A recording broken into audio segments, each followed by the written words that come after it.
And what is going on, Colts Nation? Welcome back to another episode of Bring the Juice. Your guys, Derek and Cody, with you.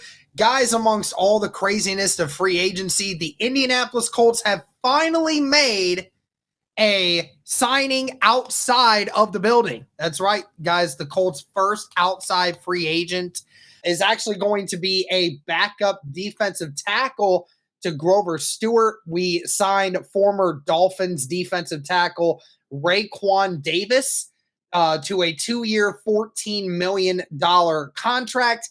We'll have to see if that's actually the contract that stands.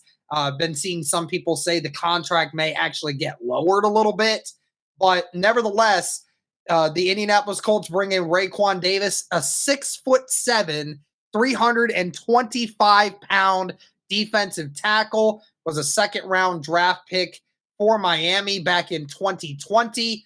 This isn't really a guy, Cody, that's made a lot of sacks in his short career in the NFL, but you're looking at a guy right here that can be a nose tackle and basically can do a lot of what Grover Stewart does. You know, that backup defensive tackle that can help stop the run when you need it.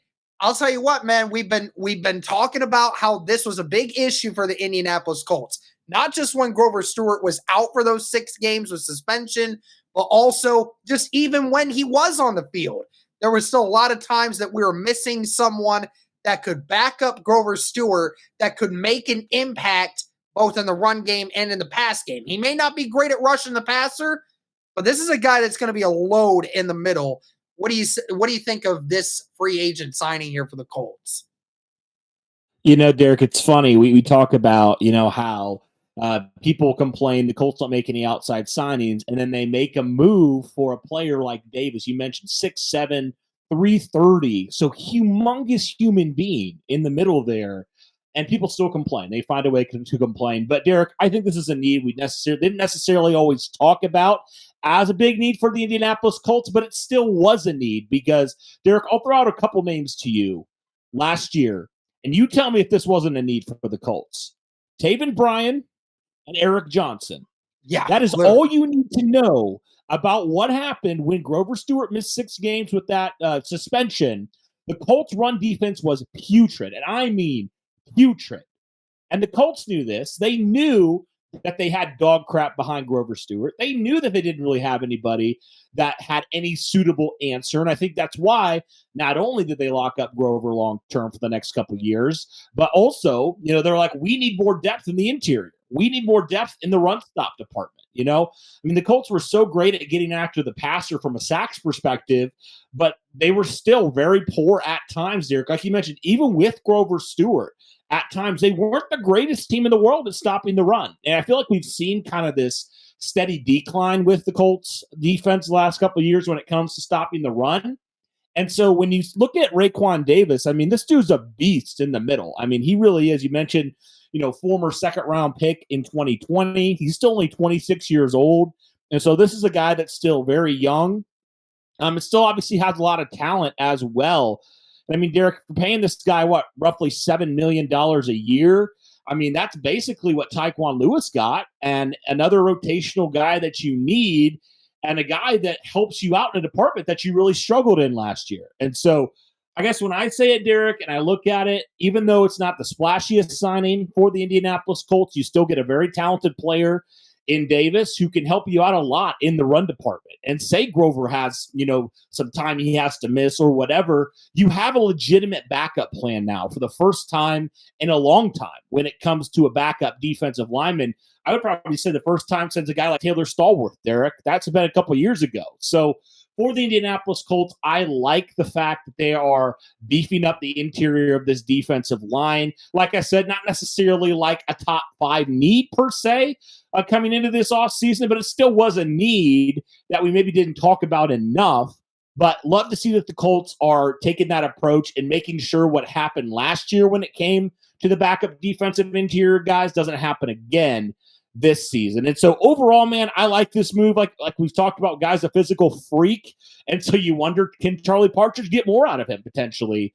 And I like the fact that the Colts are going young and they're adding a little bit more depth in there. And really just adding to that department. On the whole, when it comes to a guy like Rayquan Davis, I am totally good with this type of contract for a young guy that has a lot of potential still and maybe hasn't fully lived up to that potential.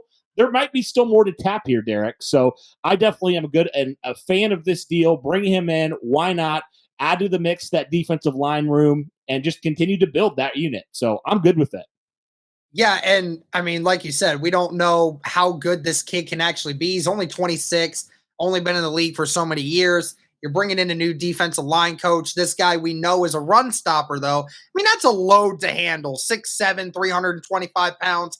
Very few people in the world that can actually stop something like that.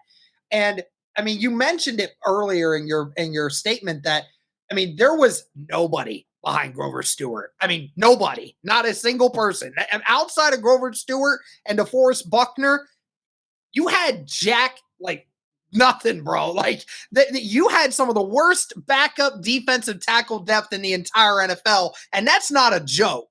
Okay, so this guy definitely comes in and provides, you know, those few snaps that he can help DeForest Buckner and Grover Stewart to not have to be on the field, you know, helping to keep these guys fresher throughout the year. That's always been an issue for the Indianapolis Colts. At the end of the year, how do you get these guys to, you know, remain fresh for all these 17 games, right? And it's to have a guy that can actually be a quality depth piece. Indy did not have that. And say, Cody, that we were lucky, right, that DeForest Buckner didn't miss games last year.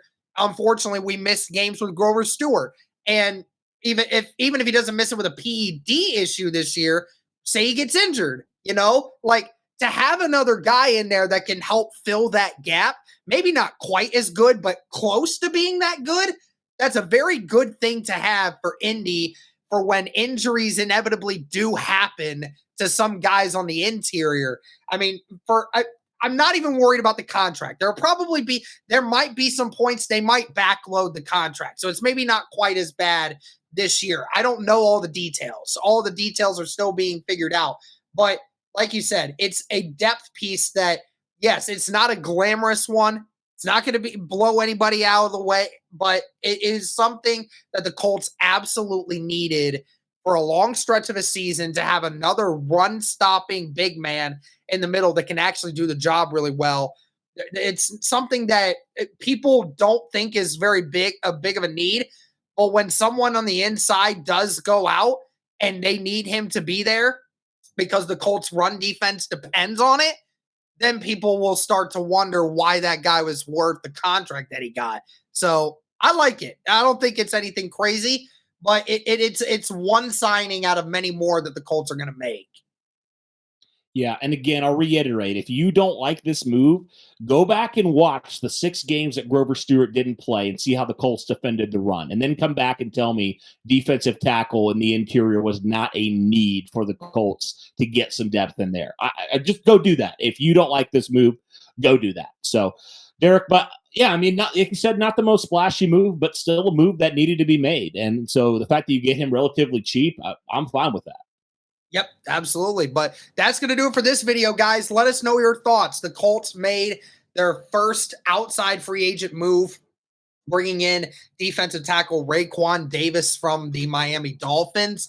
Let us know your thoughts on the move. Thank you guys so much for tuning in. And as always, go Colts.